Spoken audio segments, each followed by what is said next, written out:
that we're clearly saying, let's not arm them. At my kid's school, there was Officer Gomez. Officer Gomez is a law enforcement officer trained as a police officer. We don't want guns in our schools. If we are going to have them, let's not do it on the cheap. Let's not protect our children on the cheap. Pay the money, have a law enforcement officers there who can do their job. This does not satisfy the requirement of not wanting armed teachers in the classroom. Librarians, substitute teachers. That's not what we're talking about. We don't want arms of civilians carrying arms in the classroom, and I would urge you not to vote for this amendment. Is there further debate? Senator Farmer in debate. Thank you, Mr. President. You know, this has been one of the main crux of the disagreement or the disconnect we've had as a body in trying to decide how to deal with the safety aspect of our campuses in the wake of the tragedy at Stoneman Douglas. And we've talked a lot about guns in schools. Guns in schools. There are those like myself who don't believe we should put any more guns in schools. I just don't believe that's an answer to the problem. I'll talk more about that in debate on the final bill. But when you really get down to it, it's not just guns in schools, it's guns in classrooms. This process moves quickly. There's give and take by both sides. And there was an understanding this morning that an agreement had been reached to keep guns out of classrooms. And then this amendment shows up with the word exclusively in it. That one part of the understanding. And that one word exclusively eviscerates this amendment. Because here's the reality. Nowadays, because these districts are so cash-strapped, they're asking their teachers to pull double duty. They're asking their teachers to do something else in addition to teach in a classroom. Scott Beagle's mother, he's the teacher/coach who was one of the victims in the Stoneman Douglas tragedy. His mother was here last week. And she came to our Democratic caucus meeting, and she told the story about how her son got hired at Stoneman Douglas and how he was so excited when he got the offer to be a geography teacher at Marjorie Stoneman Douglas High School. That was a school he had targeted. He wanted to teach, but he especially wanted to teach at Marjorie Stoneman Douglas High School. And then, as he received the offer from the principal or the administrator that called him, there was a catch. Scott, we need you to do something else. We need you to coach women's cross country too. He'd never coached cross country before. He didn't run cross country when he himself was in high school. But it was part of the deal. It was part of what he had to do to get this dream job. And so he took it.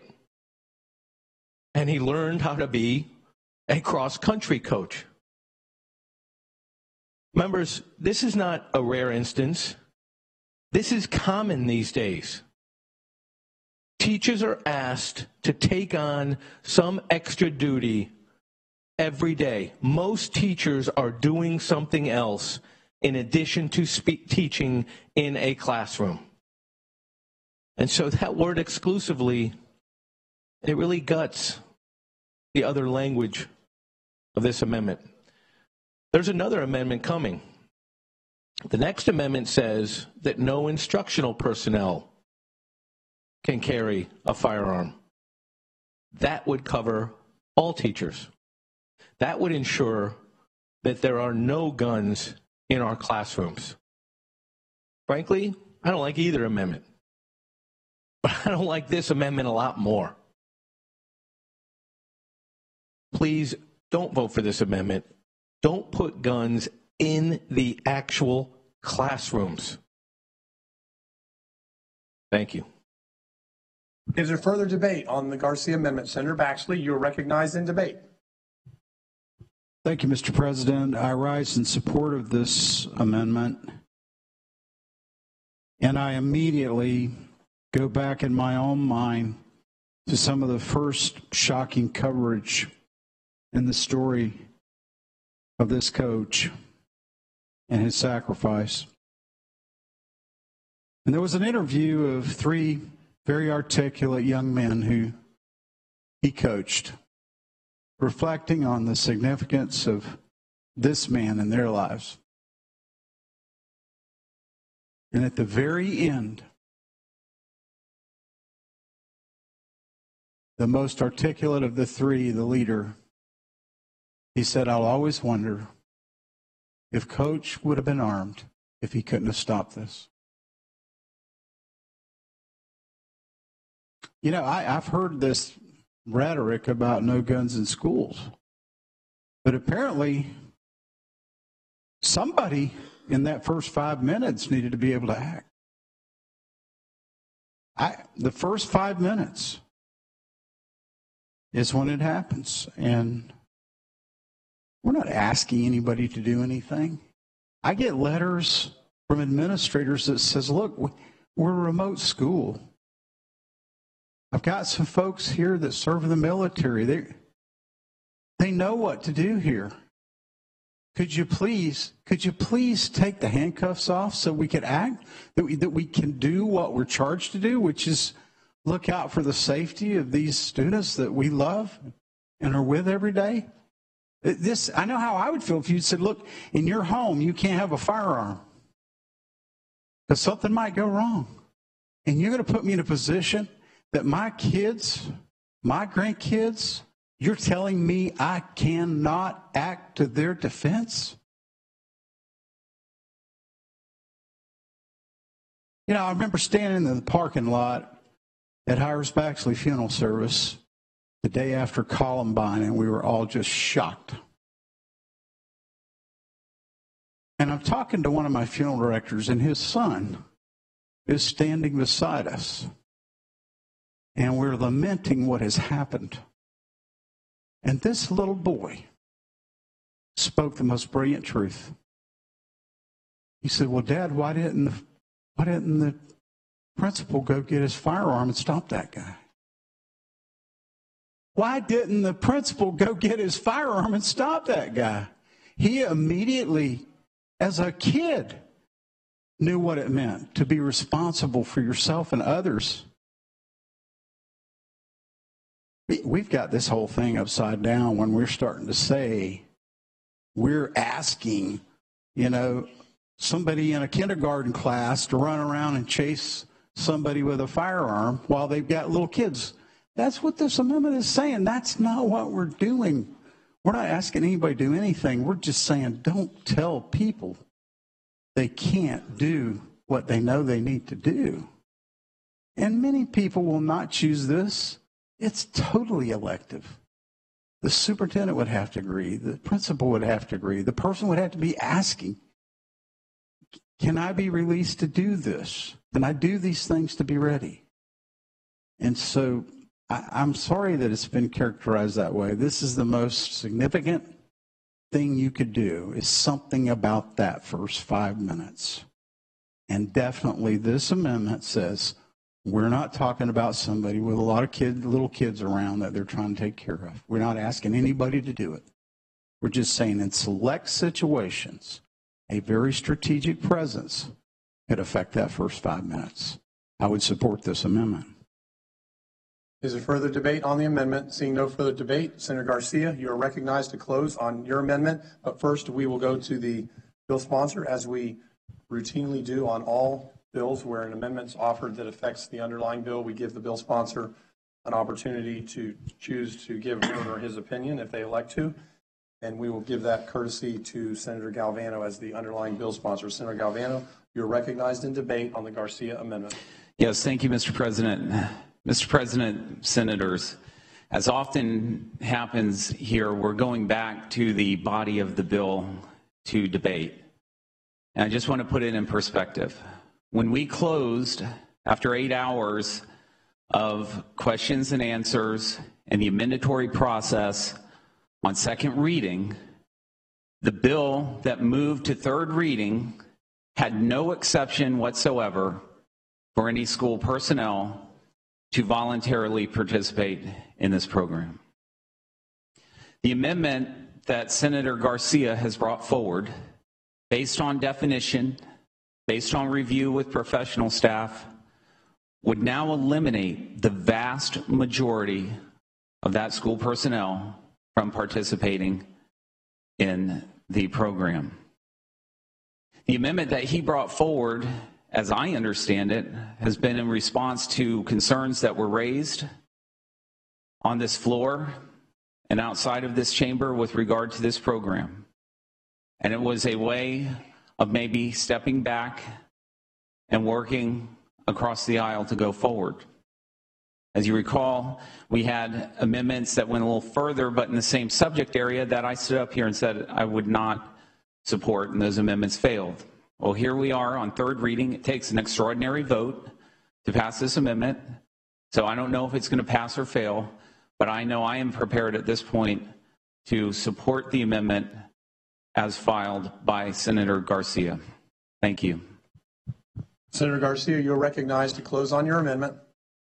Thank you, Mr. President. And first of all, I'm one of those that voted to strip out the Marshall program from the actual bill. And that's why, in working with our leadership team and working with the minority caucus and working with all interested parties, we came up with this language. And this is an attempt to try to limit those that can carry in the classroom. But at the end of the day, we don't want to narrow it to the point where the coach himself could not have carried in this event. Would I want to see it go further? Of course I would like to see it go further, but in this political process that we live in, it's the part of give and take. What can we do? How can we make it better? If it's something that I believe it is not all that great, well, what can I do to make it a little bit better, a little bit more palatable? And this is the work product of a lot of individuals that came together to try to address this issue, to make this product work, and to let the people of the state of Florida know that we have listened to them. And we're doing our part, at least I'm doing my part, to try to make this better. And I ask for your favorable consideration of this amendment in the effort to ensure that we very clearly state that instructional personnel will not be able to carry in a classroom. Senator Garcia, having closed on his amendment, all those in favor of the amendment signify by saying aye. Aye. All opposed, no. Show the amendment adopted. Read the next amendment. Late filed amendment barcode 110114 by Senator Farmer. Delete line 10 and insert amendment. Senator Farmer, you're recognized to present your amendment. This is the amendment I just described. It says that all instructional personnel shall be excluded from the Guardian program. It takes away any doubt as to our intention. It shows that we do not want guns in the classrooms. That is the amendment, Mr. President. You've heard an explanation of the amendment. Are there questions of the amendment sponsor? Are there questions? Is there debate? Senator Galvano. Thank you, Mr. President. As I just said in debate with regard to Senator Garcia's amendment, I think that is the appropriate amendment to this program at this time, and I would not support the Farmer amendment. Senator Farmer, you are recognized to close on your amendment. Not going to belabor the point, members. You got to decide, do you want guns in the actual classroom? You want them in that close proximity to the students? You want to risk the gun being lost in the classroom, a student finding it? We just heard a story about one of the parade of horribles that can happen when you have a gun in a classroom in Dalton, Georgia. Don't put guns in the classroom. Let's make it clear over this amendment. Senator Farmer, having closed on his amendment, all those in favor of the amendment signify by saying aye. Aye. All those opposed, no. No. The amendment is not adopted. Read the next amendment. No further amendments to the amendment, Mr. President. We are back on the amendment as amended. Are there further questions on the amendment as amended? Is there debate on the amendment as amended? And just so all senators are clear, there will be an opportunity for debate on the bill once the underlying amendment as amended is resolved one way or another. But if there's a debate on the amendment as amendment, now's the appropriate time. Is there debate on the amendment as amended?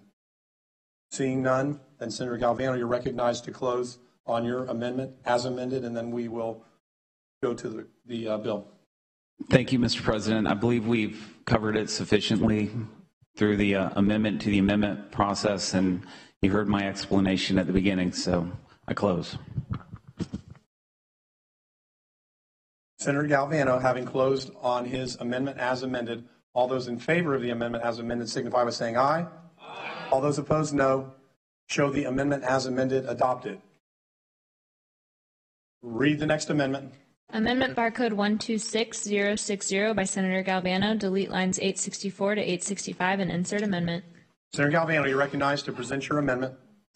Thank you, Mr. President. Mr. President, Senators, this amendment changes a criteria that staff had caught in the restraining order, the temporary restraining order for gun possession.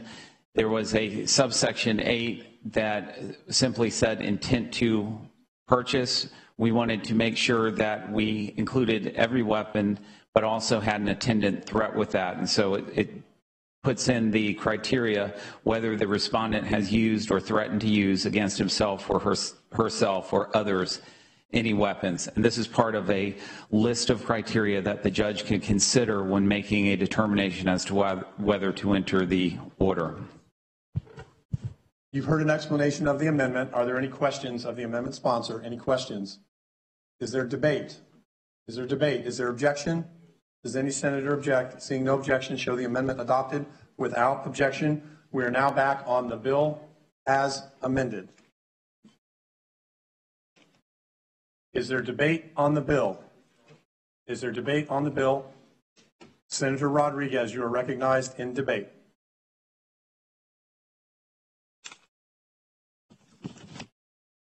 Thank you, Mr. President.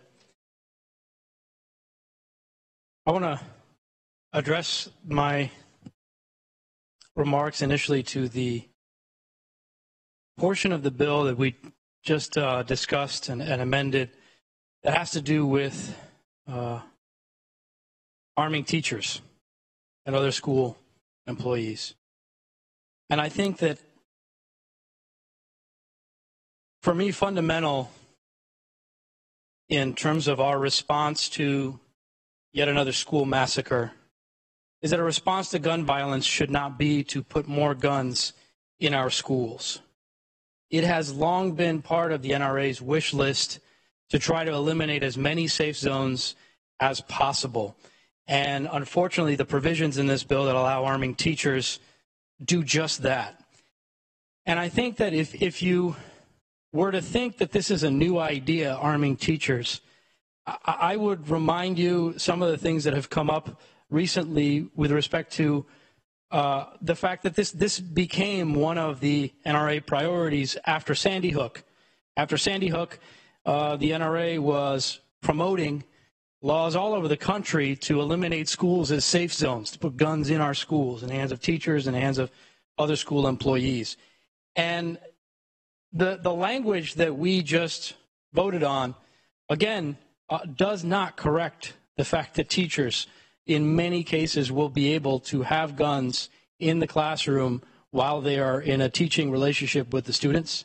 Other teachers that aren't classroom teachers that instruct our students perform all kinds of things related to students' educations will be able to be armed under this language.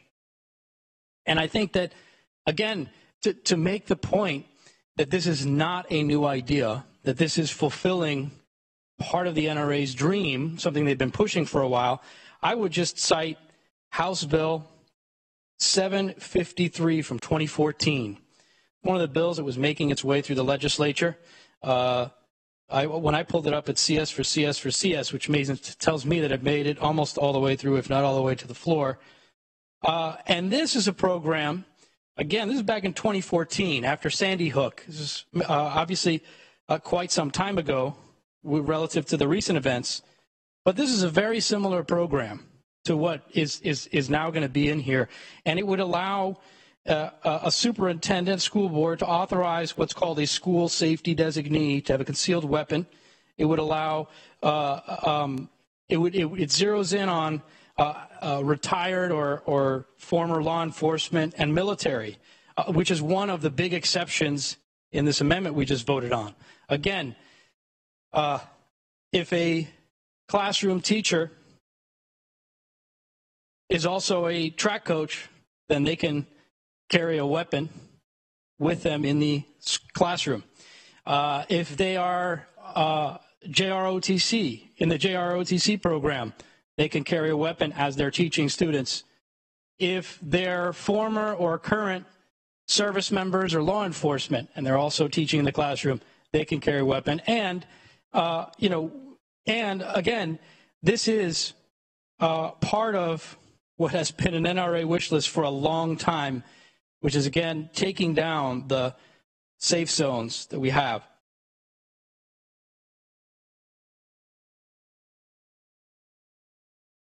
And one of the other things that is talked about when we talk about this program for arming teachers is that it is voluntary, or that, well, I think we need to understand the context here to understand that it is not just voluntary, and this is not something that's already going on that we're just codifying and creating safeguards around.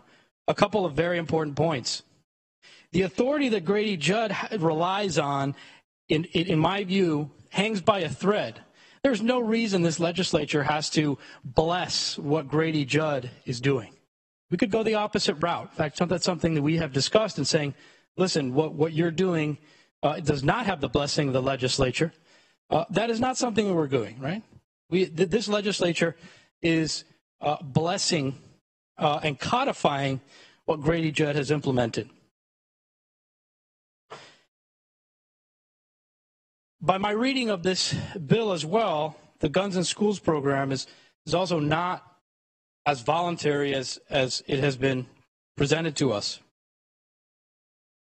Under the bill, school districts are required to work with law enforcement to establish safety programs. And they have some options that they're allowed to choose from. One is having SROs. Another is having something called a school safety officer. And another option they're allowed to choose from is arming teachers under this program, teachers and other school professionals.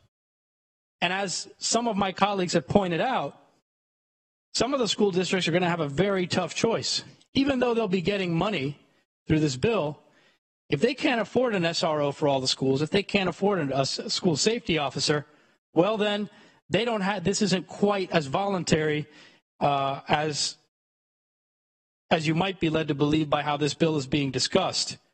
A lot of these school districts will be in the position of having to say, well, listen, they have to establish this program to arm the school teachers and other professionals. So this bill blesses and codifies what Grady Judd is doing, and it encourages it. Not just through what I just described, but also to the tune of $67 million that's being appropriated. And I think that there have been accusations in the media and elsewhere about whether or not parts of this legislation use the Parkland tragedy victims or survivors. I will not weigh in on that, but I think that, to me, it is significant that a bill with so many controversial provisions in it and so many things that many of us would like to see that are not in here, and when I say many of us who also are listening to a lot of the students and teachers and parents who've been coming up here, this is a bill that is named the Marjory Stoneman Douglas High School Public Safety Act. And parts of this act are named after one of the victims by name. And yet, there are several things that an overwhelming number of the Parkland survivors and a lot of students who've come up here have asked us to do. We have discussed at length over the last few weeks the possibility of an assault weapons ban and a ban on high-capacity magazines. We have discussed having an enforceable maximum age of 21 for firearms ownership. We have talked about universal background checks. And yes, of course, we have talked about the idea of not arming teachers, which is obviously contrary to what this bill actually does.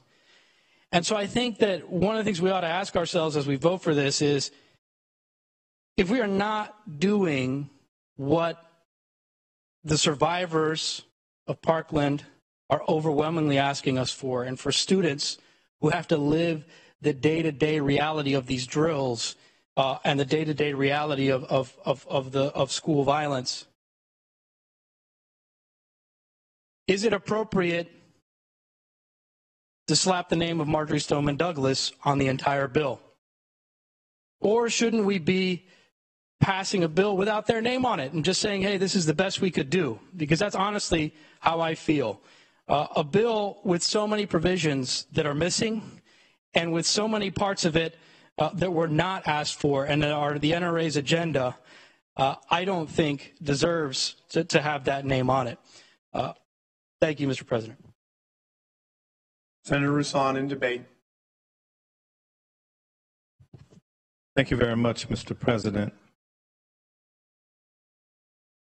I have long been against bringing more guns to a gunfight.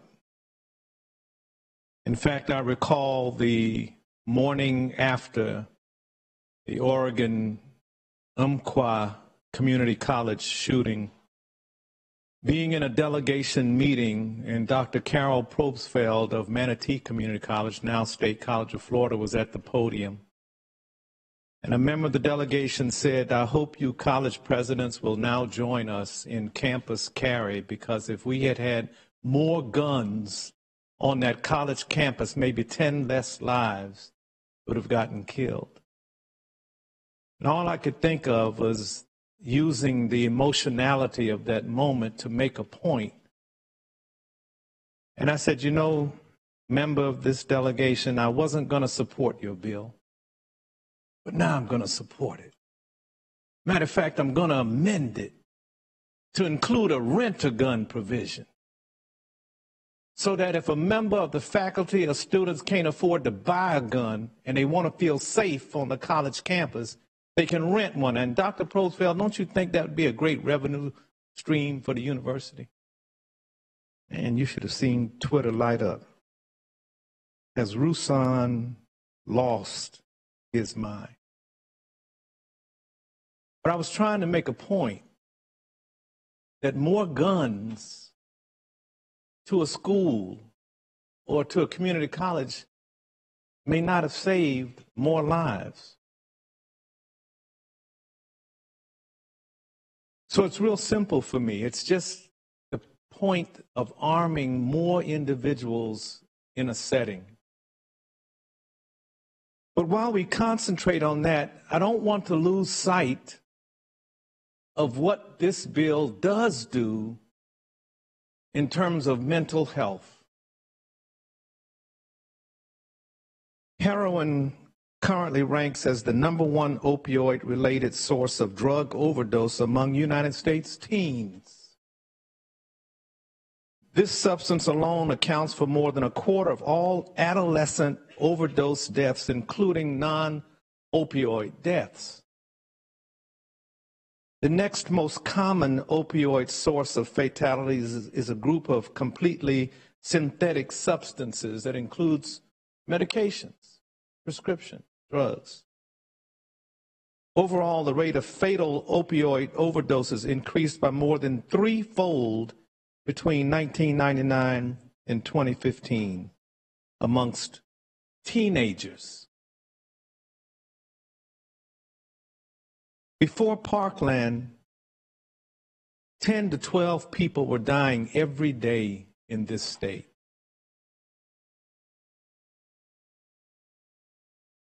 After Parkland, 10 to 12 people are dying every day in this state. And at one point, this legislature, and Chair Pasadomo, thank you, had endorsed an allocation of $40 million to deal with mental health, substance abuse, and the overall mental health of our students and their families. But after Parkland, that more than doubled to now the bill contains $105 million in mental health assistance allocation, mental health first aid training, CAT teams, and mobile crisis teams. That's huge. That's huge. Because those children are suffering. And our children all across this state, in middle schools and high schools, are suffering and having mental health crises. So as I vote against this bill, I want to be able to explain,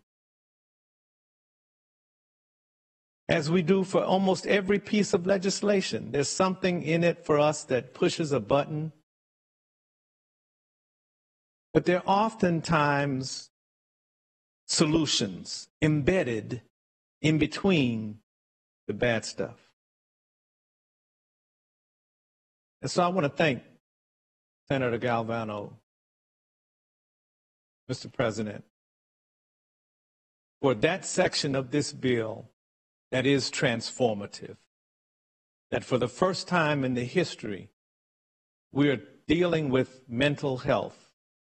And I don't know what the answer is. I just know I have to show up and advocate. I don't know whether it was the gun or the mental health of the person with the gun or both. But we must do all we can. And so I supported a ban on assault weapons. I support not arming teachers. And for me, that's the deal breaker. But I also support the fact that should this bill pass, we're doing more for the mental health of our students than we've ever done. And that's commendable. Thank you, Mr. President. Senator Garcia in debate. Thank you, Mr. President. And Senator Rouson, thank you for your comments in your debate. But for those reasons, I'm standing up in favor of this bill. Could we have done more? Like I said in my amendment, yes, we could have. But this is transformative in nature when we look at what we've done in the state of Florida. We're talking about raising the age to 21 years of who can purchase these weapons, prohibiting bump stocks, and most importantly, school hardening. It took a travesty in Parkland for us to have this debate. And that's why I know that those lives lost, not only in Parkland, but those in Fort Lauderdale and those in Orlando and Pulse, will not go in vain because of what we're doing here today. And Senator Rouson, when you talk about mental health, thank you. What we're doing here for mental health, something we should have done 10, 15, 20 years ago, trying to address the issue.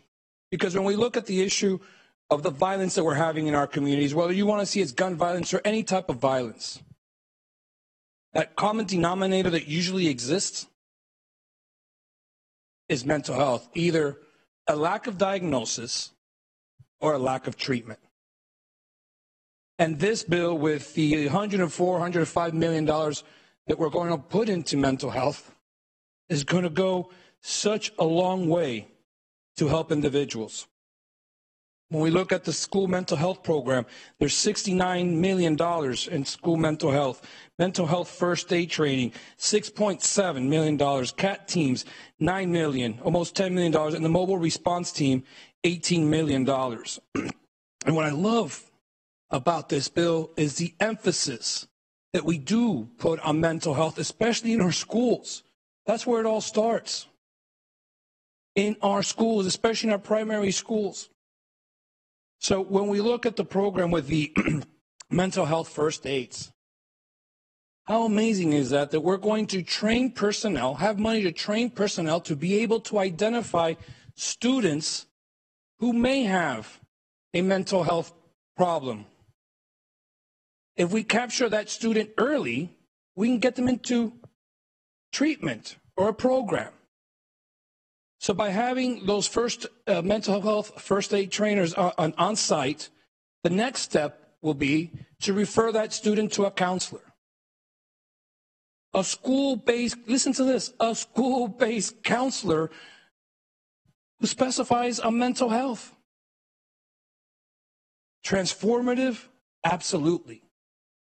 And then, if the child needs more help, you can refer that child to the community mental health programs that we have and ensure that they have the follow-through that they need. Transformative? I tell you, absolutely. We've been fighting for years to ensure that we address the issue of mental health, to make sure that we get individuals, and I've said it, you guys, I know you've heard me say this before, and my office kind of laughs when I say this, but I really believe this. I really believe it. Take individuals out of the shadows, take them out of the darkness and into the light. And how do you do that? By providing this treatment. No longer does an individual who has a problem needs to be ashamed or embarrassed.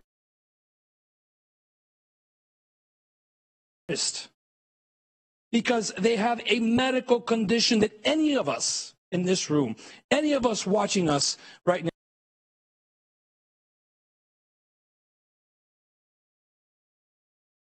now, at any particular moment in their life, can have a mental health disorder.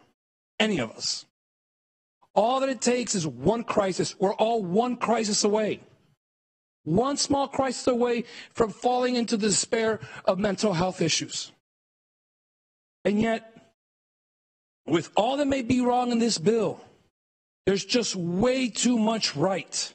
Way too much good that we cannot turn our backs to. We owe it to Pulse, we owe it to Fort Lauderdale, and we owe it to Parkland, and to the millions of the state of Florida that will benefit from early detection and early identification and early treatment of mental health disorders. So Senator Rouson, for those reasons, I support it. Senator Galvano, thank you for making it a priority. And Mr. President, without your leadership, we wouldn't have this piece of legislation before us. And I am going to end on this. Senator Pasadomo, turn around, look over here. You better carry the baton. It's your job to ensure that these programs continue to stay funded at our school district, and we fight for these children and for these individuals, and we no longer treat them like outcasts. So with that, members, I ask for your favorable consideration to this transformative piece of legislation that will go a long way to ensure that we mitigate this from ever happening again in the state of Florida. Thank you, Mr. President. Senator Torres in debate, followed by Senator Monfort. Thank you, Mr. President. And just like Saturday, I made a point about my background and how I look at this. And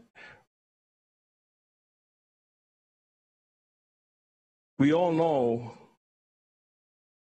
the effects of assault weapons in our society.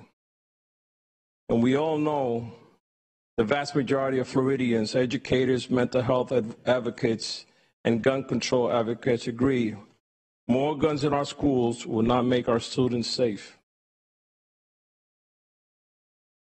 But I say let's arm our teachers with bulletproof shields. You have the funds, or you're going to have the funds. If the sheriff or the school board doesn't want to go with the program, we need to give the teachers some kind of protection in the classrooms for the students. The bulletproof shield, like I said before, our SWAT teams use it. Just picture this.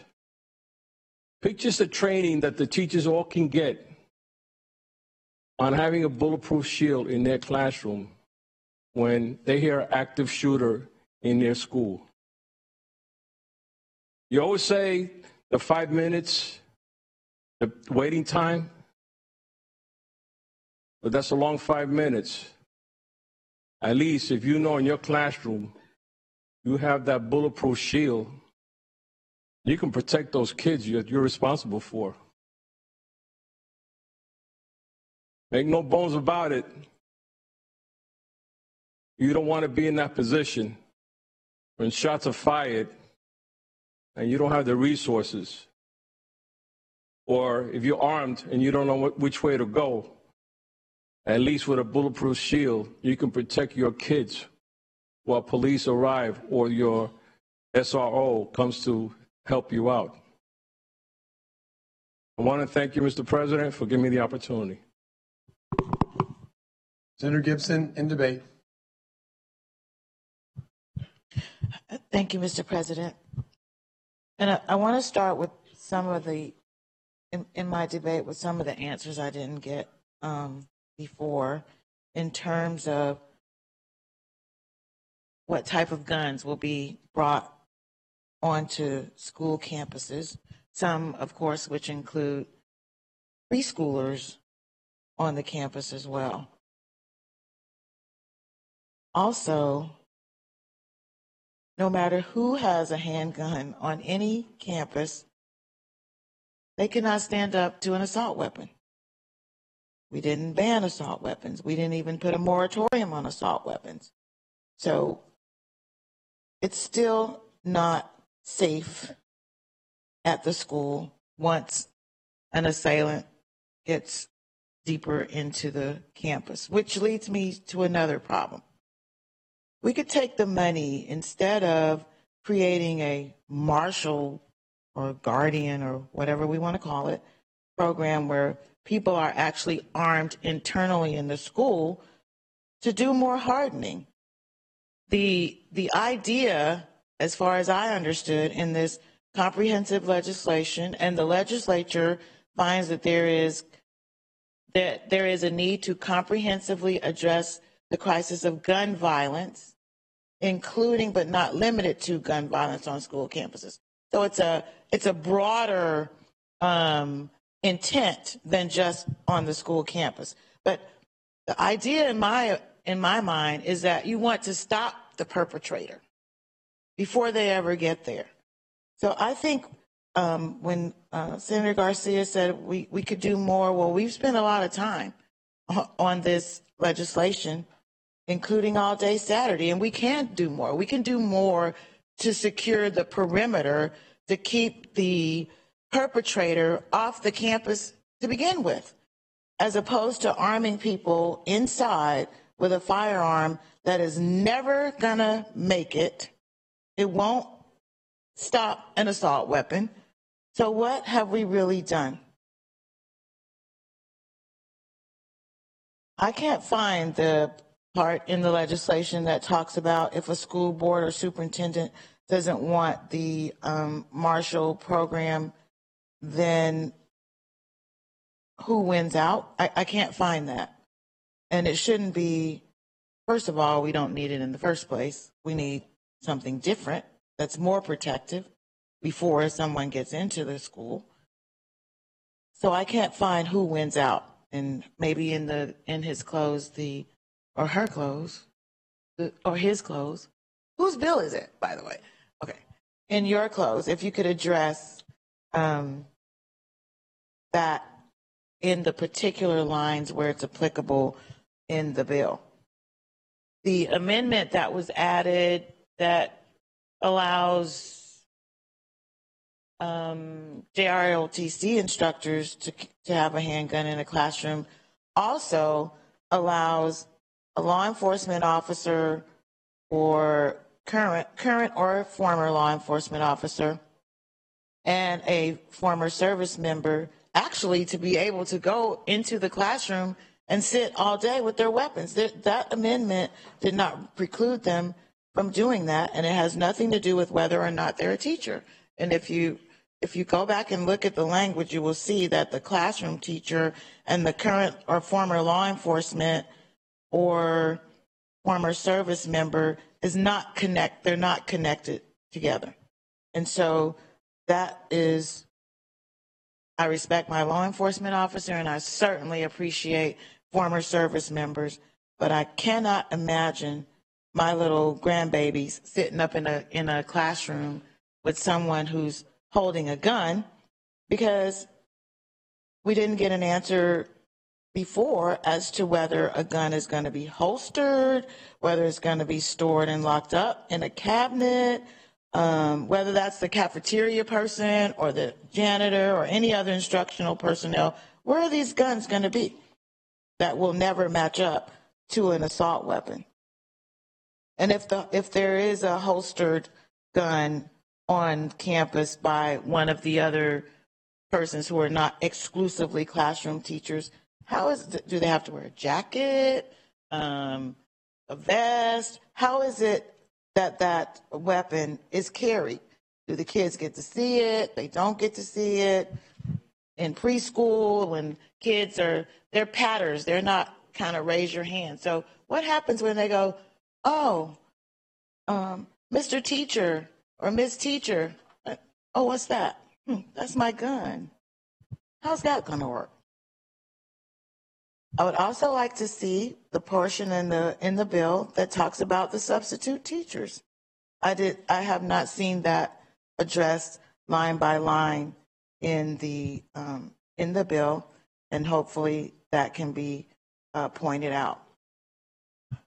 On the mental health component, I think is absolutely excellent that we are focusing on getting more mental health staff into schools. However, we have to match that with more mental health services in the larger community. That is, if not a larger issue, at least as large as any issue that may take place in a mental health crisis inside of the walls of a school. And that way, we address comprehensively the crisis of gun violence, except for the bill doesn't really do anything in the community, because it says on gun violence. It's what our bill does is not the entire crisis of gun violence throughout this state. It should be not limited, as it is stated in the intent language, to go beyond schools. It has to. And that in itself will comprehensively address the issue. And so thank you very much, Mr. President. Senator Monford, in debate on Senate Bill 7026. Thank you, Mr. President. Senator, this bill, it seems like that we're in a similar position as we were on the last one. If you voted for the last bill, in some people's mind, you're anti-teacher, because if you voted for that bill, you voted for the recertification of the unions. And there was far more in that bill than just that one issue. This bill strikes me as the same. If you vote for this bill, then in the eyes of some, I think you'll be voting against banning assault rifles, and you'll be voting in favor of arming teachers. There's far more to this bill, in my opinion. For example, this bill requires DCF to contract for community action treatment teams throughout the state, including rural schools, for managing the entities.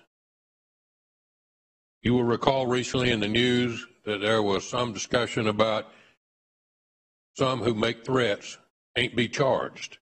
This bill makes it clear that any person who makes, posts, or transmits a threat in writing or other record, including electronic record, to conduct a mass shooting and so on and so forth, they could be charged with a second-degree felony.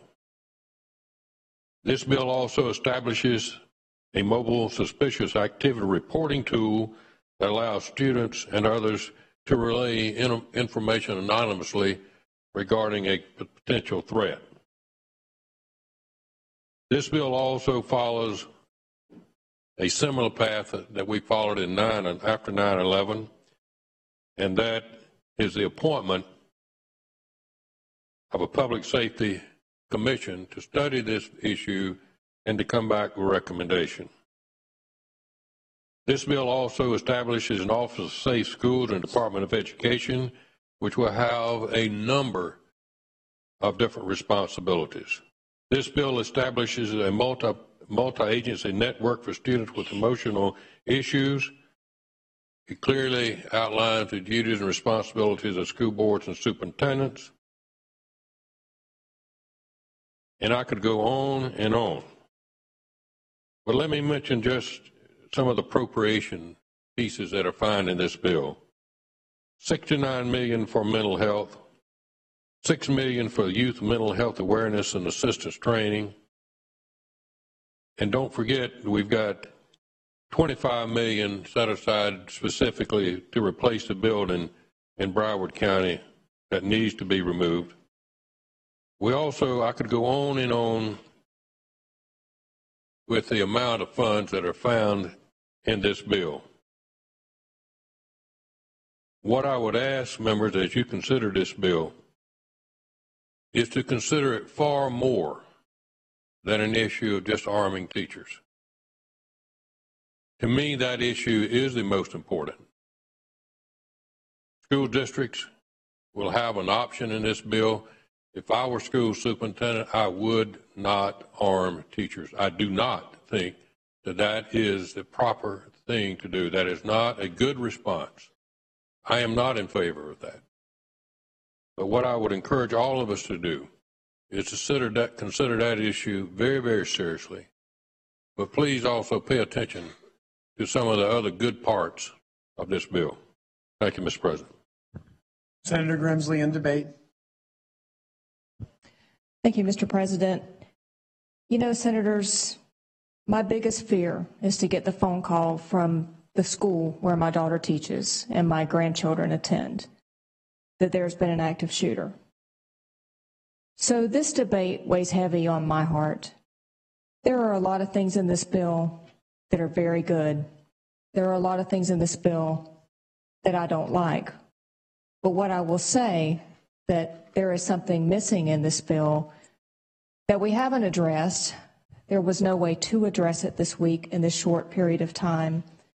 But the bigger reason we don't address it and haven't addressed it in the past is because society doesn't address it.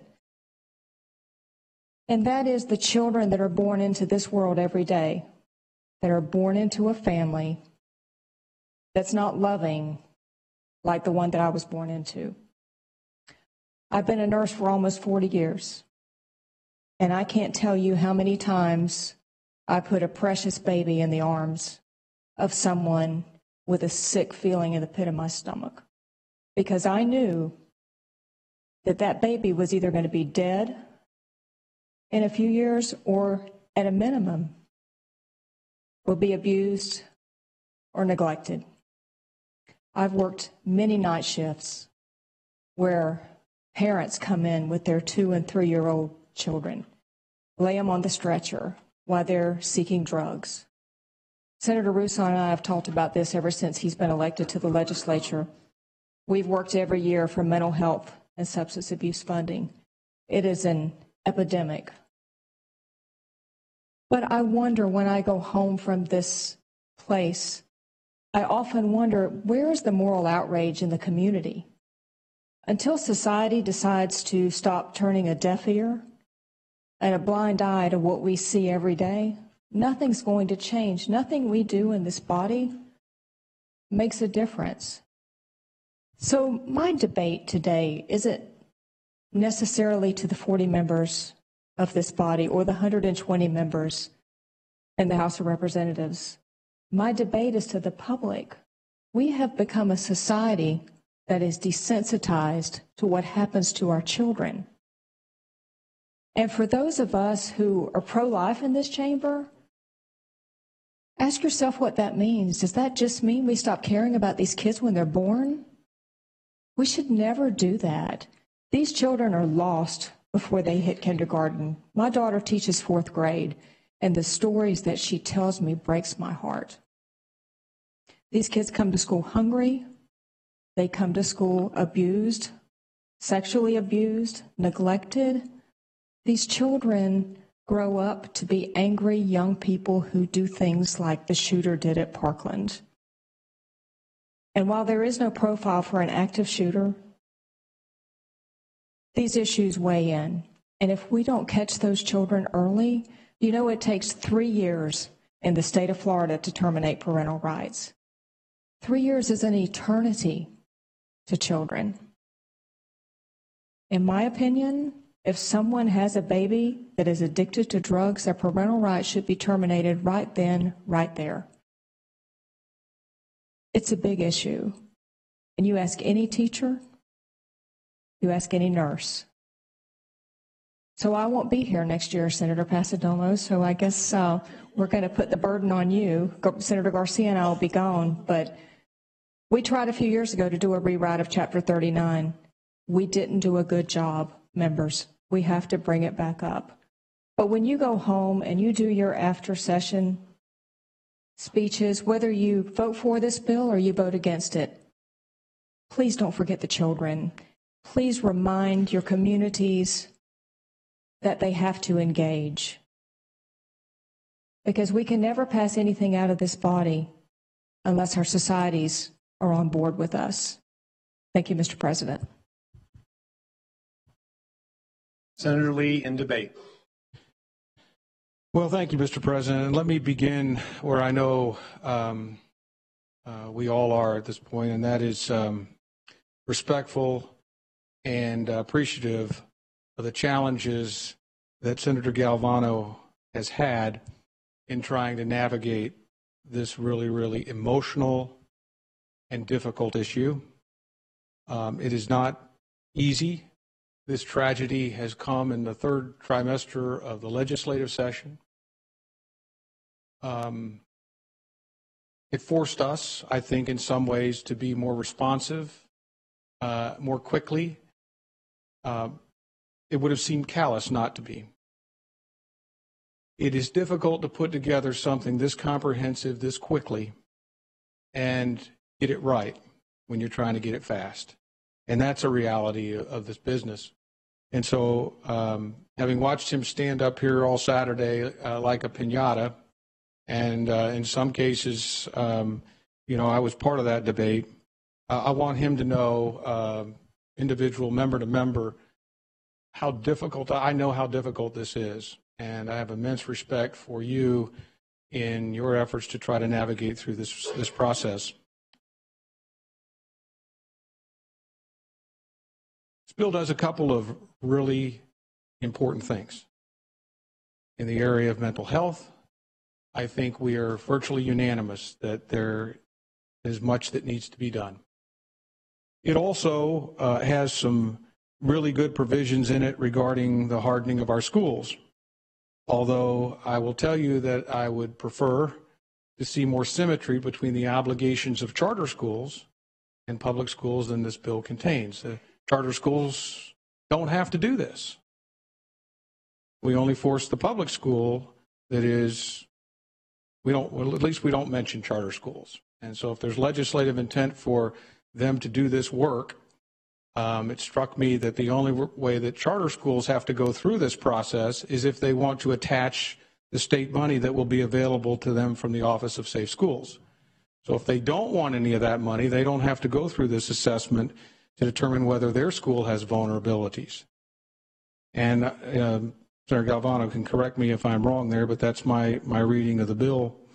And then we got to a place where we had some gun control in it, or some limitations on access to weapons, and we had a Marshall program.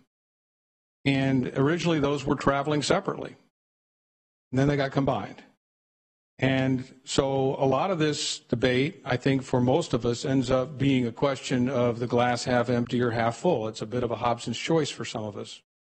And do you take the perspective of some that this bill contains some good things and therefore you ought to vote for it? Or, are there things about it that you think could be improved and you'd like to see that happen? I talked to a couple of people about this bill, and I know the teachers aren't big fans. I know law enforcement doesn't support this bill. I know that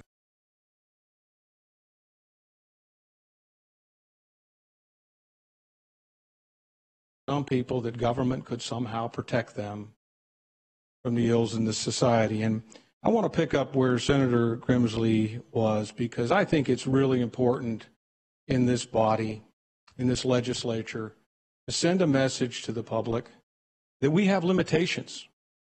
We will do our best. We had a robust debate on Saturday over a plethora of amendments that were all across the board in terms of their application to this bill. And we have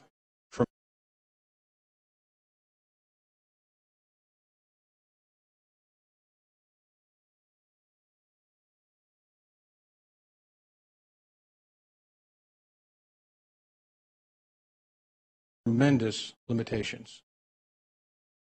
When people came to visit me on this bill, I felt at times like, what I really wanted to do was put an appropriation in this bill that would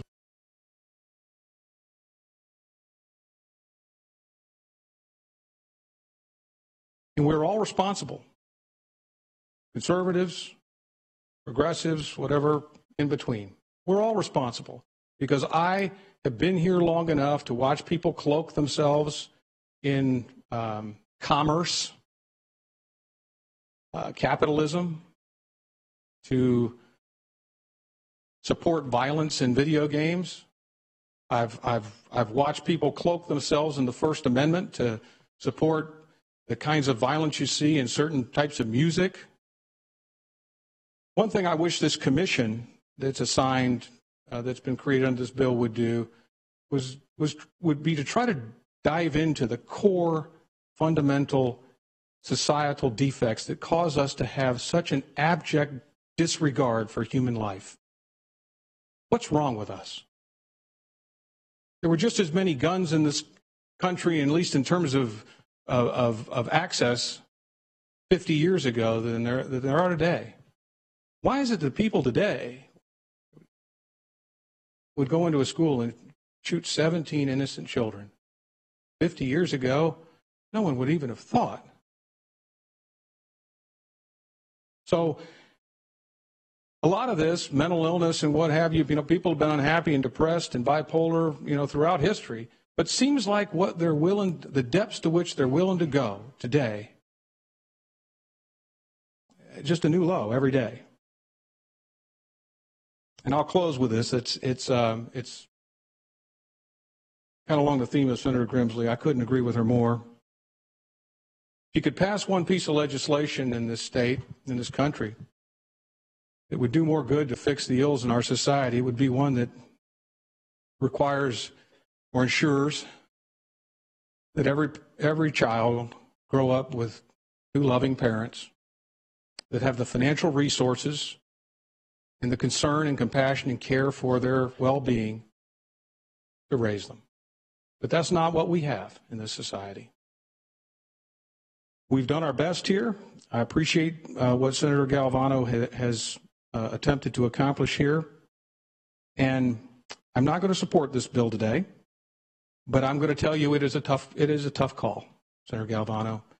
And I know there's a chance we may see this again. As part of me hopes not, but I really want you to know how much I appreciate what you've done, sir. I know this has been a tough assignment, and I wish you well. Thank you. Senator Thurston in debate, to be followed by Senator Simmons. Thank you, Mr. President. And Leader Chairman Galvano, I too want to thank you for this legislation and the effort that you've put to try to bring all the concerns to the front and center. You know, I understand, Senators, that we don't all arrive here the same way, that we come from different backgrounds and different communities and professions. And I think that if we don't try to understand, while someone may be coming from a police officer background like Senator Torres, or more of a rural bright background like Senator Stargell, who talked about being 14 and getting her first gun, we don't give ourselves a chance to listen to each other and try to come up with solutions that we can all live with. So I think that we certainly have to do that as we move forward. And I think we've tried to do that in this debate that we've had over the last couple of days. However, having been here for a number of years and watching the culture, I'm a little bit concerned about what I see occurring. You see, because I deal with the overpopulation of guns in our society on a daily basis. And it's a problem. It's a problem with the mass shootings, but it's a problem in communities where individuals are dying daily. But we also have a culture here in Tallahassee, one where there are those who are in charge of leading the legislation.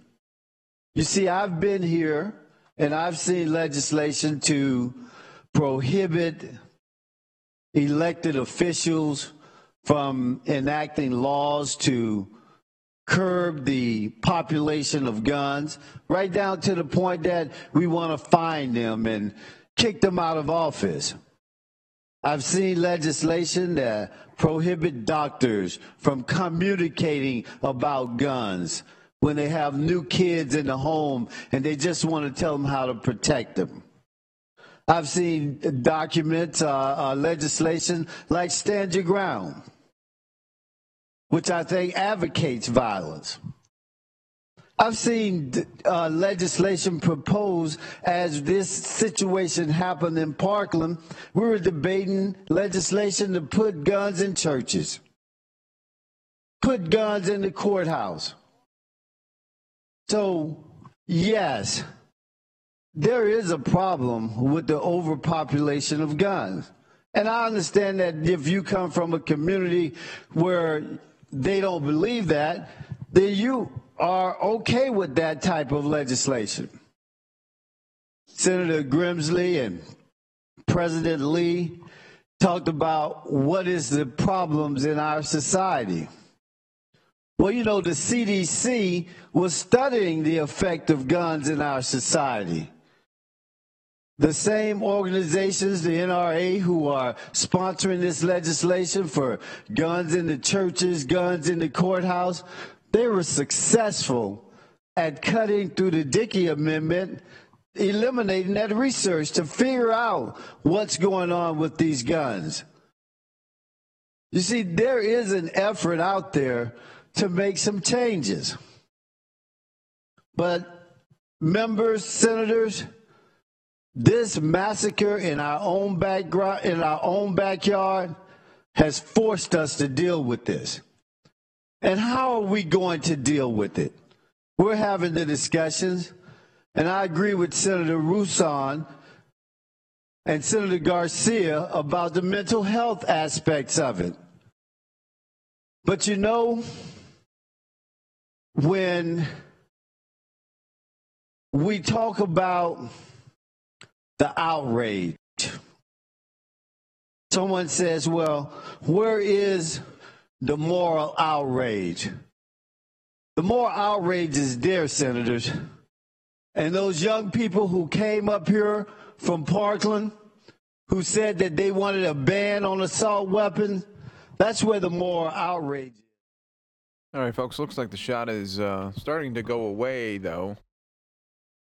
We're going to take it out to AIPAC right now, where we are awaiting the vice president, along others, like Senator Chuck Schumer. They should be starting momentarily.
Last year, the four of us and so many gathered in this hall said goodbye to a cherished friend.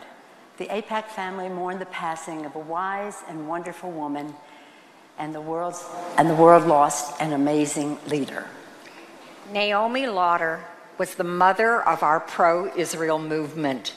She was a trailblazer, a pioneer, a woman of compassion and strength. Naomi was beloved, and she loved us all back.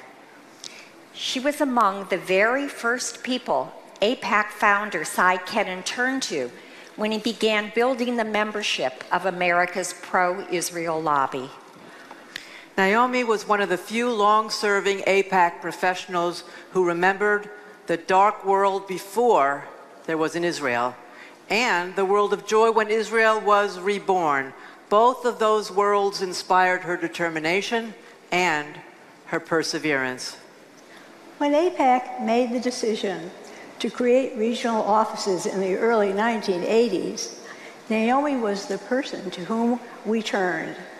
We needed someone who could recruit and inspire and mobilize communities around the world and reflect that strength back to Washington, D.C. And that's exactly what Naomi did when she opened AIPAC's first regional office in San Francisco.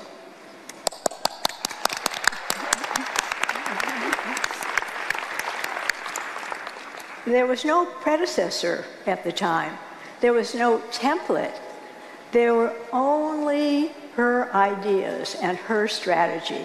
And what she built in San Francisco, AIPAC implemented and replicated. And we grew and have succeeded in large measure because of Naomi's vision.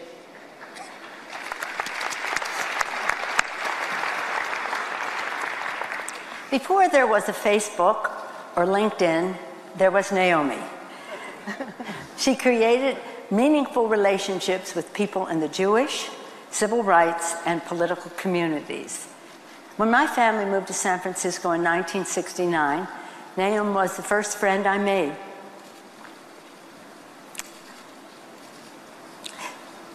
We were neighbors who quickly bonded over our children and politics and shared a love for Israel. My family would regularly go to the Lauders for Seder, and they would come to our house for Christmas Eve.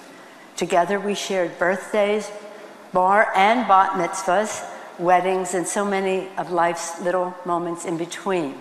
And so many of Naomi's family members are here today. Her son Sammy, her daughter-in-law Deborah, but children, Stephanie too, children, grandchildren, and great-grandchildren. The Lauder family.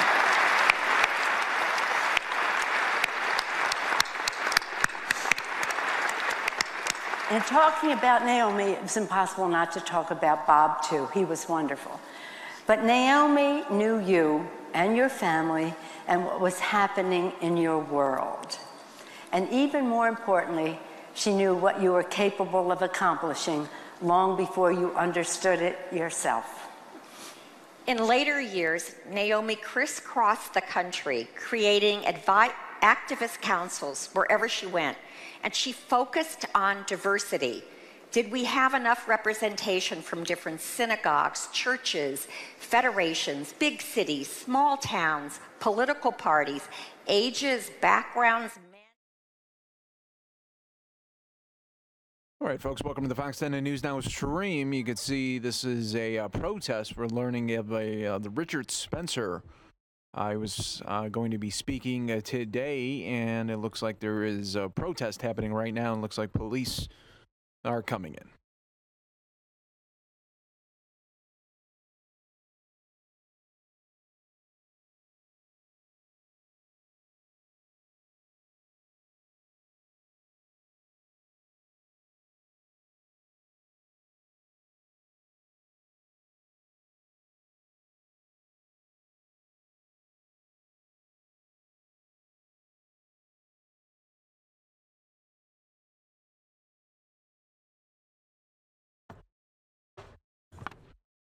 All right, folks, and we're losing that shot, so we'll see if it does come back here for us. She never turned her back or backed down. and she wouldn't want us to lose heart either. Naomi loved America. Naomi loved the political process that allowed us all to be so much and do so much together. And she relished working with our political leaders whose votes could transform.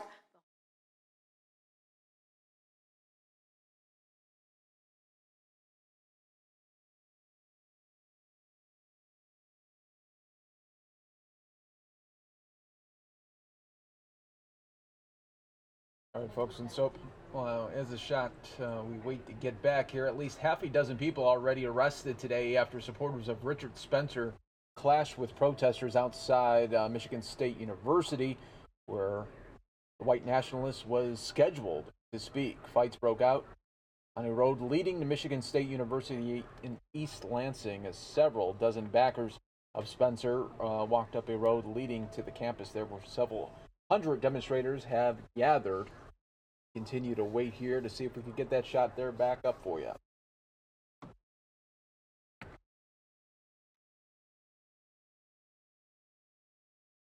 Welcome APAC Managing Director for Policy and Politics, Arnie Christensen.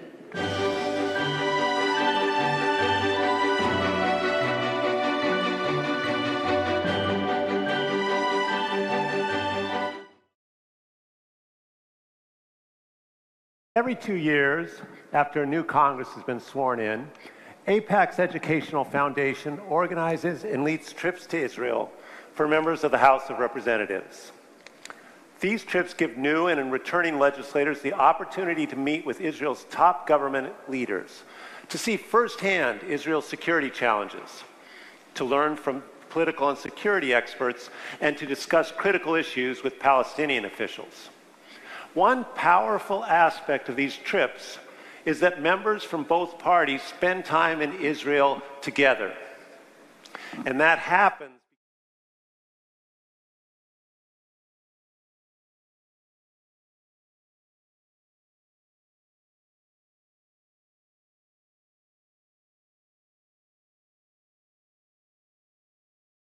Welcome, everyone, to the Fox 10 News Now stream, and everybody on Fox 10 Phoenix Facebook Live aerials right now at Michigan State University, where later this evening, white nationalist Richard Spencer is expected to speak here, and it looks like there are some clashes happening right now between police and demonstrators right now. Already, about 6 people were arrested today after supporters of Richard Spencer clashed with protesters outside a Michigan college campus. This is Michigan State University, as these fights are breaking out on the road leading up to Michigan State University in East Lansing, as several dozen backers of Spencer walked up a road leading to the campus where several hundred demonstrators had gathered. And now you can see police are trying to draw a line between them. It's not immediately clear yet if Spencer is already on campus or if the speech would go forward as planned. The Southern Poverty Law Center, which monitors U.S. hate groups, lists Spencer's as a radical white supremacist whose goal is the establishment of a white ethnos state of North America.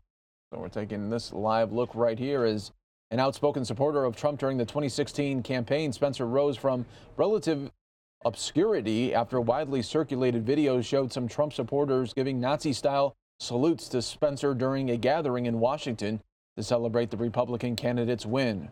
Trump condemned that very meeting there. So we're taking a look here at the clash between Richard Spencer supporters and protesters, and you can see some more arrests happening right now.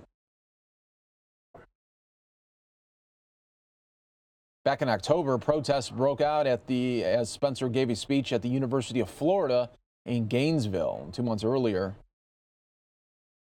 the Charlottesville, Virginia incident happened there, killing a 32-year-old woman.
As you can see, police and are trying to have a line here between supporters and protesters so that they do not clash in fights right here. As everyone is trying to establish their First Amendment rights here at Michigan State University.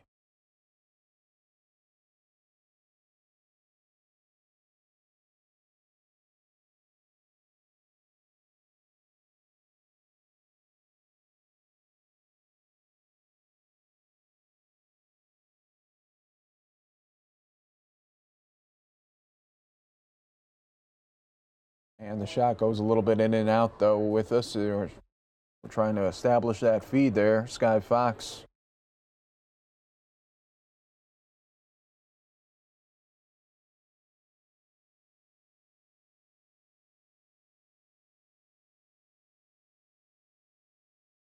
Folks, if you're just joining us here, welcome to the stream. As we are losing that shot here, let's see if they could get it back here for us. Sky Fox continuing to show us this protest.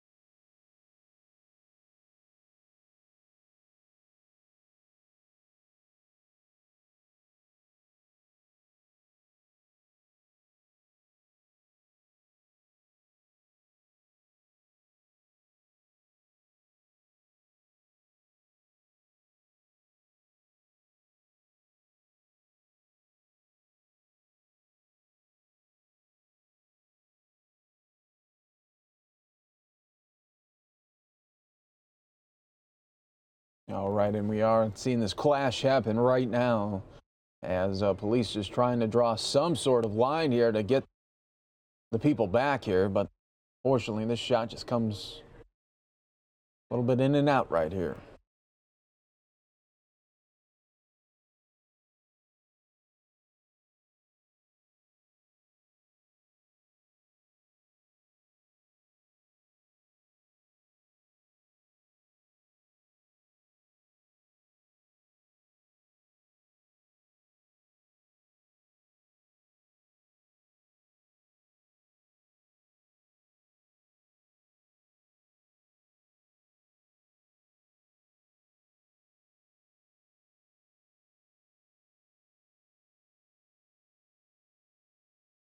Once again, that shot going a little bit in and out here with us.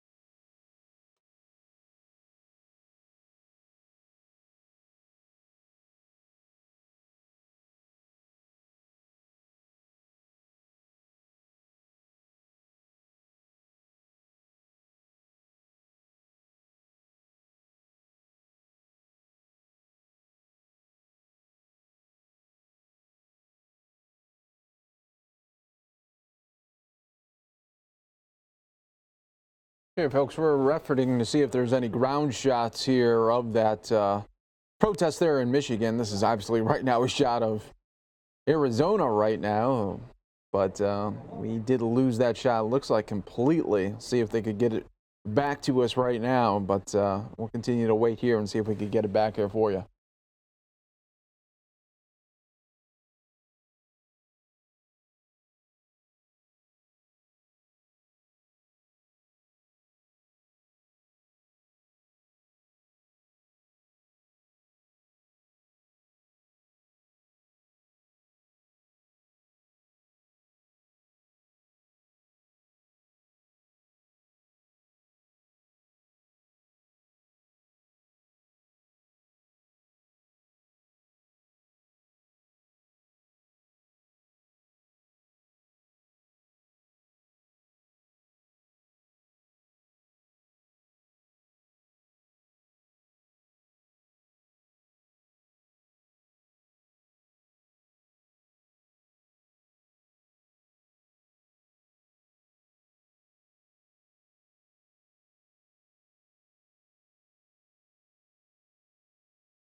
I'll try to keep an eye out for you and I'll share with you not in place.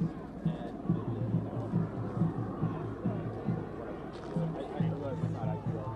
If you're able to interview anybody last week.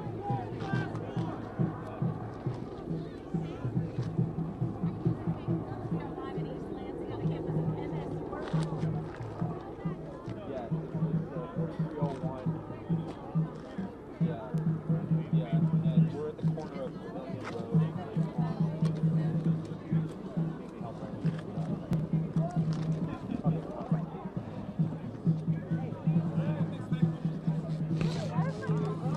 Can I talk to you for a second? Okay.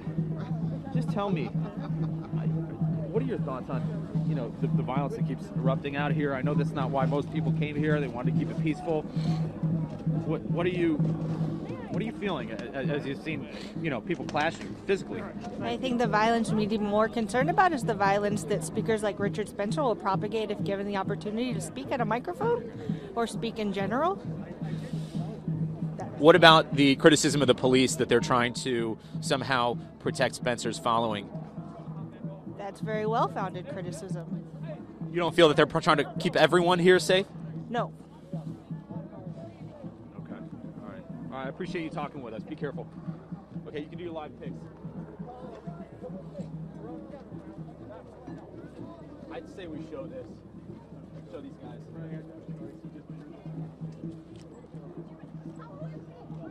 For live picks, correct?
Some word coming down the street. They're going to hit us again. Yeah, some of who?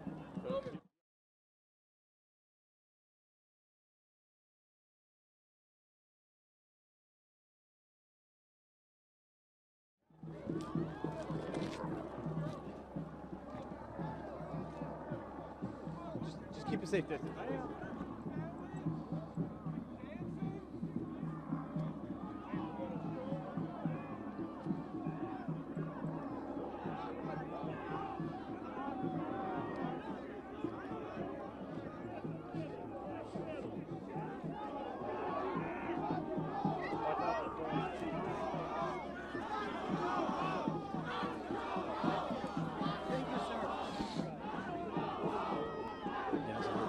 Arriving at chance.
obscenities. Yeah, I know. They are yelling.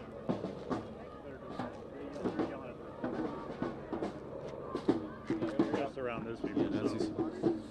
This way is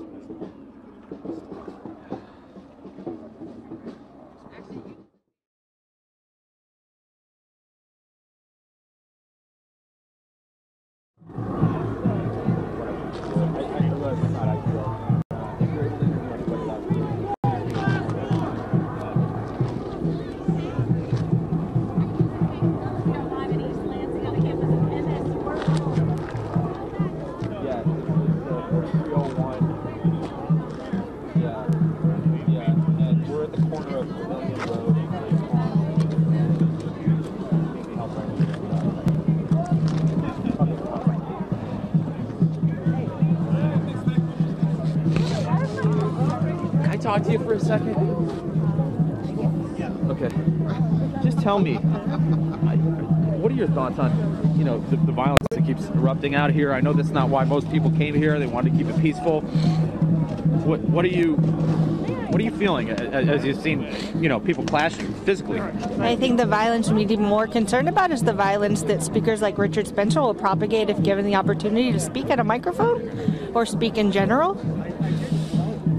What about the criticism of the police that they're trying to somehow protect Spencer's following? That's very well-founded criticism. You don't feel that they're trying to keep everyone here safe?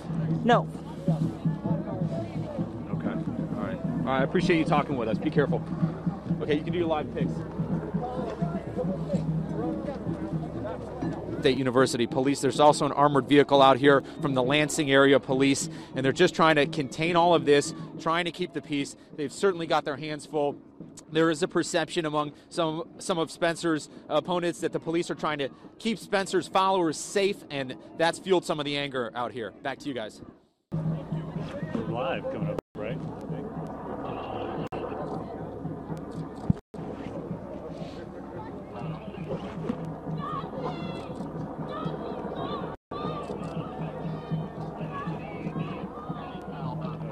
Down the street again. Some word coming down the street. Sorry, I got something. They're going to hit us again. Yeah, some word coming down the street. Some of who?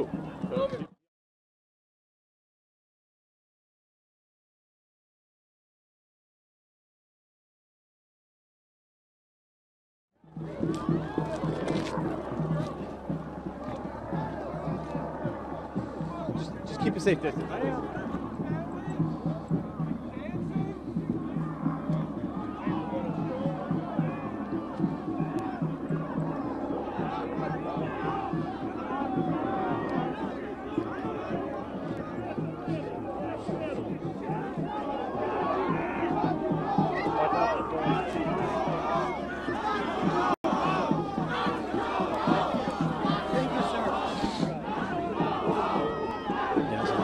Arriving at chance.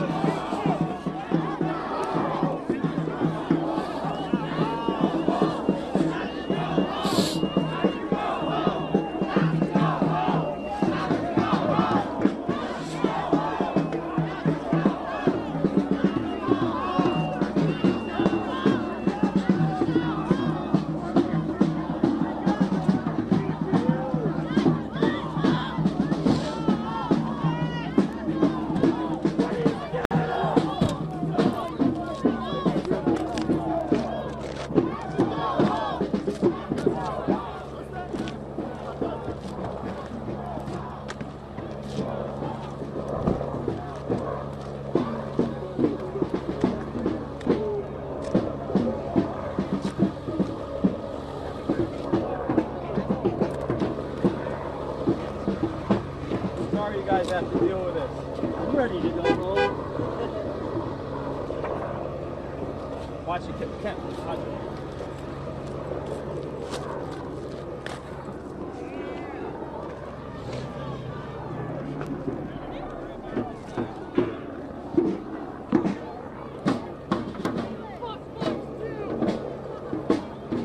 See, they're dropping obscenities. Yeah, I know. They are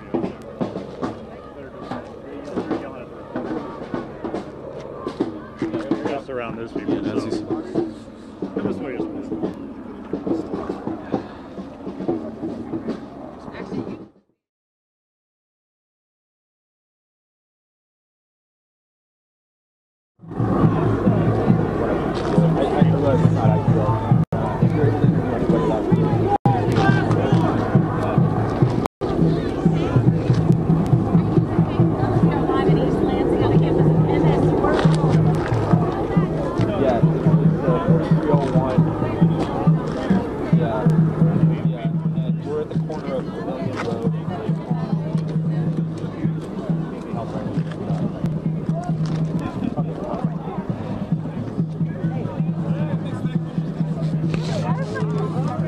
I talk to you for a second?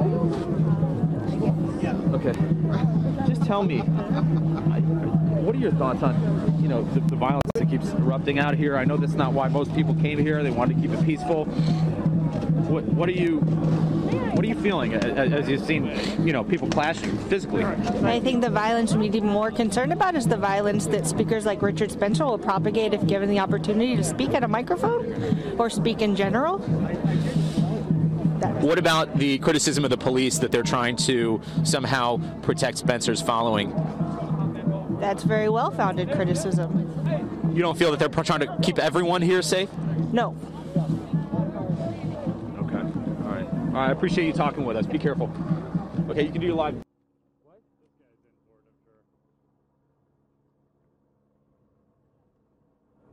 Oh, maybe not. I thought this guy coming by himself was a...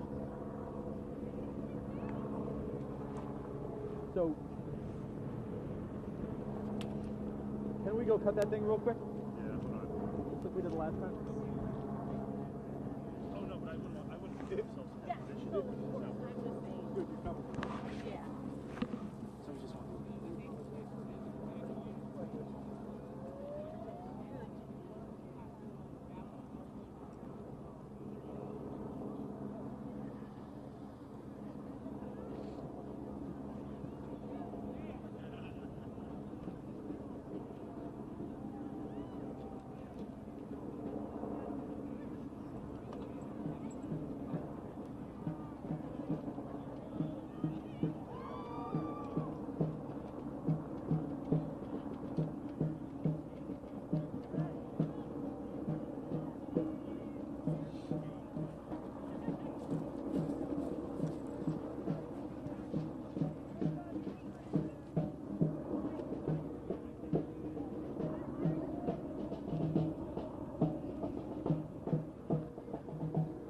Dude, I don't know that this is anything.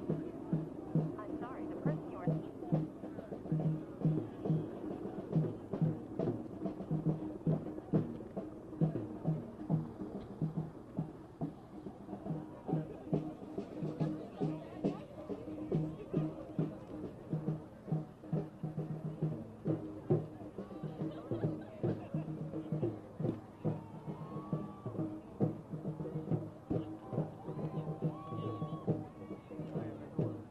All right, let's just go cut this real fast. Come right back.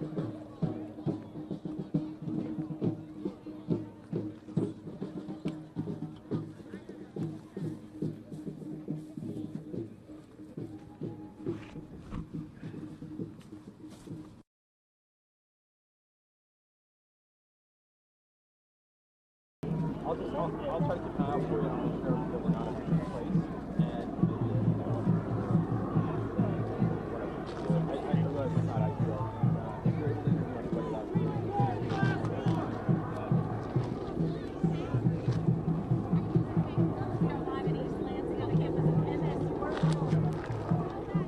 Yeah, it's 4301.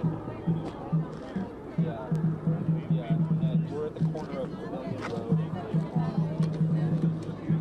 Maybe help right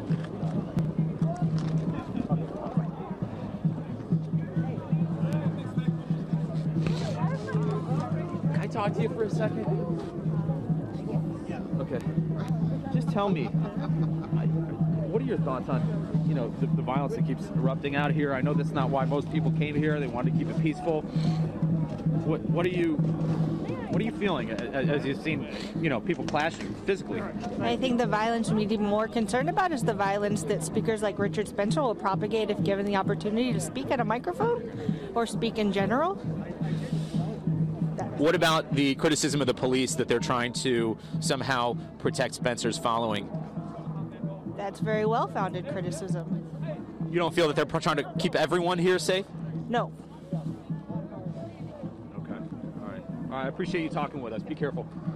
Okay, you can do your live picks. I'd say we show this. Show these guys.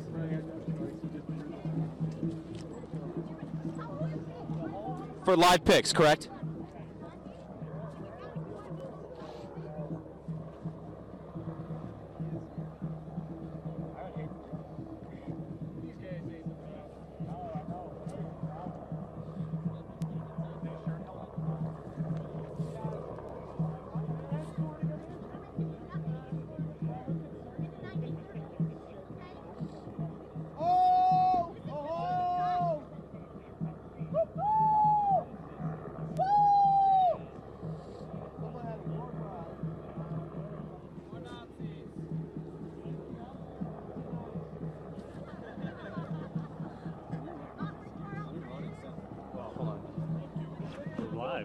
Okay.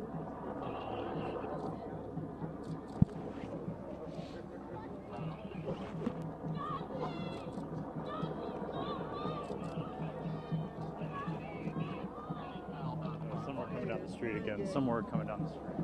Sorry, I got something. They're going to hit us again. Yeah, somewhere coming down the street. Some of who?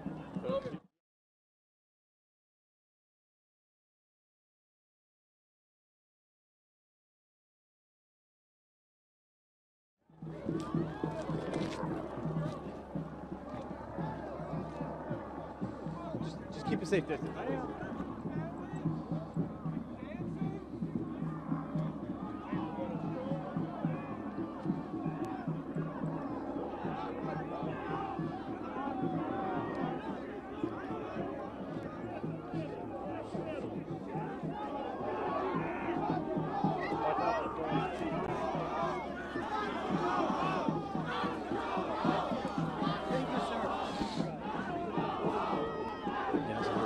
Arriving at chance.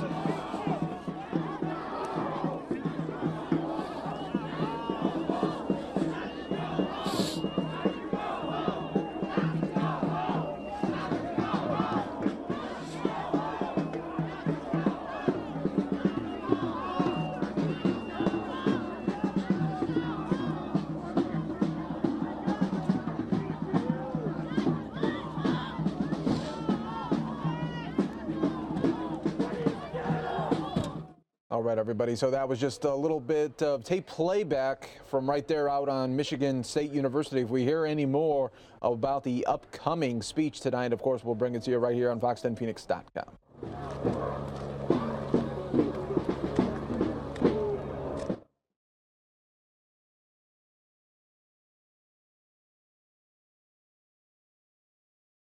Lives that were lost were not done so in vain. As we stopped talking, I was struck by how mature and yet how very, very young these 14, 15, 16-year-old students were. Made wise beyond their years by a tragedy I hope and pray none of us will ever have to witness, and which we have the power to mitigate. After the clock struck 3 o'clock in the morning, I suggested we retire to our cots and get some sleep. We'd be leaving for the Capitol in less than 4 hours. They looked at each other knowingly, realizing I was new to their post-traumatic stress reality. We don't sleep anymore, they said. We just lay down. We may close our eyes, but none of us sleep. If we do, we wake up screaming.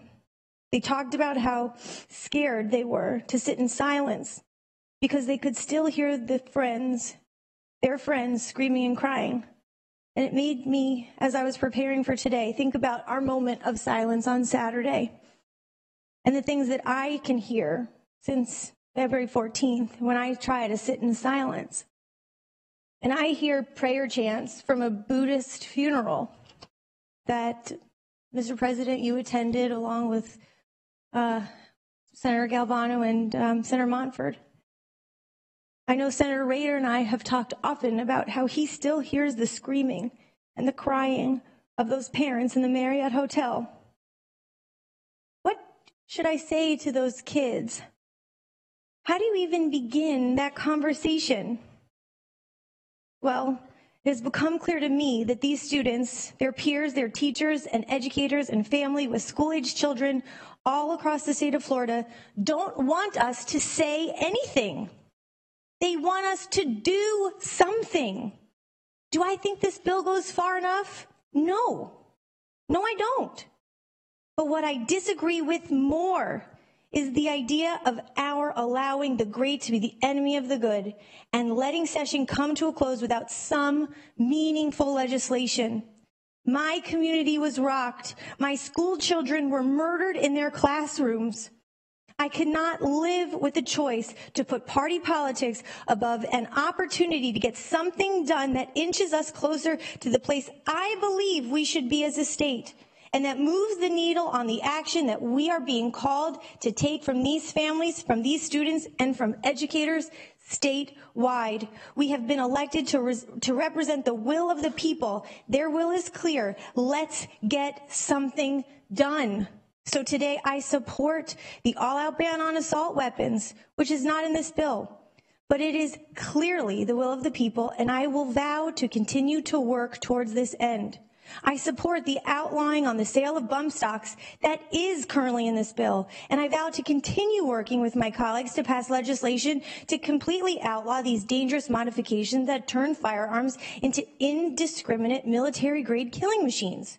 I support the $400 million this bill will put into keeping our schools safe, from building security to school resource officers and increased funding for mental health programs in our K-12 system. There is no better investment than in protecting our children. I support raising the minimum age to purchase all firearms to 21 and the requirement of a waiting period to ensure guns are not making their way into the hands of people they shouldn't be, including those who have been institutionalized due to mental illness. I support strengthening law enforcement's ability to seize firearms from someone who clearly poses a threat to themselves and others, including threatening behaviors online. I support funding the development of a memorial on the blood-soaked ground where the freshman building at Marjory Stoneman Douglas once stood. I'm going to urge all of you to stand alongside me. This is the first step in saying never again. The memory of the scene at Marjory Stoneman Douglas High School will forever be burned into my mind. The experiences of my 100 student advocates will forever echo in my memory. I am unable to forget, and I wouldn't choose to, because it's too important. The work does not stop here. In fact, it is only the beginning. But today, I'm a yes, and I ask you to do the same, and to be positive, be passionate, and be proud to be an Eagle. Thank you, Mr. President. Senator Benaquisto, you're recognized for a motion. Thank you, Mr. President. I move that the Senate extend the time of adjournment until 8 p.m. Without objection, show the motion adopted. The Appropriations Chair, Senator Bradley, you're recognized in debate on Senate Bill 7026. Thank you, Mr. President. Senators, I'm never going to forget the last few weeks. It's been full of pain and deep sadness. It was on Valentine's Day. Valentine's Day. And I just remember seeing the fact that there was a shooting, and the early indications I received was that, and they were false, was that there was not going to be any deaths, and that perhaps there was just some injuries. And then my wife happened to be in town. We were in Tallahassee, and we went to dinner. And I'm sitting there at dinner, and I looked down at my phone, and it said 17 dead. And I just started sobbing in a restaurant. I can't remember the last time I sobbed like that. I'm a fairly emotional guy, but I couldn't stop crying because I knew at that moment that it had come to us. And over the next several days, I met with kids and parents, and I'm not going to talk about the details of any of those conversations other than to say something that I'm sure they would be happy for me to talk about right now. And that is that we had conversations where I promised them that I was not going to just move on, that we were going to do something, that we would never forget, and we would do everything we could to make sure this doesn't happen again. And I'm a budget guy, obviously, and I want everyone to understand before they make their final decision. You can talk about the words on the paper, but make sure you understand the commitment that this bill represents for now and all time, that this never happens again. Now is the time for us to be counted. Right now, in this bill, we replace the building where that god-awful thing happened. That's in this bill. In this bill, we put a memorial on that sacred place.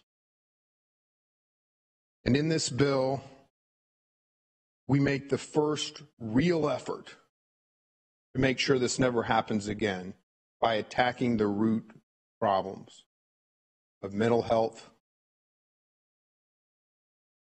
of training for our school safety specialists.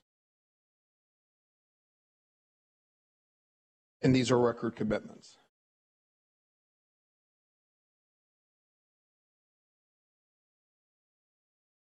$400 million, senators.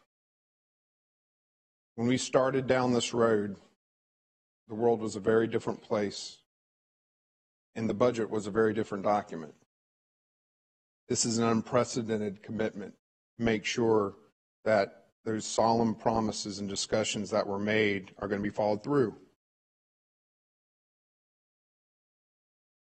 Now is the time to be counted. A yes vote is a yes for all of those commitments that I just described. And I urge you to vote yes. Is there further debate? Is there further debate? Seeing no, Senator Farmer, you recognized in debate. Thank you, Mr. President.